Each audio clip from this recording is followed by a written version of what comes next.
शंका रखते हैं, ये स्वामी नमोस्तु। महाराज जी, मेरी शंका यह है कि जब हम खुश होते हैं, सुखी होते हैं, तो हम भगवान को याद नहीं करते हैं, और जब दुखी होते हैं तो भगवान को याद करते हैं, भक्ति करते हैं।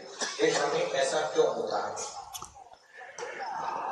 सुख के दिनों में जीव उसमें तन्मय हो जाता है और वह उसे आनंद देता है, इसलिए और चीजें याद नहीं आती।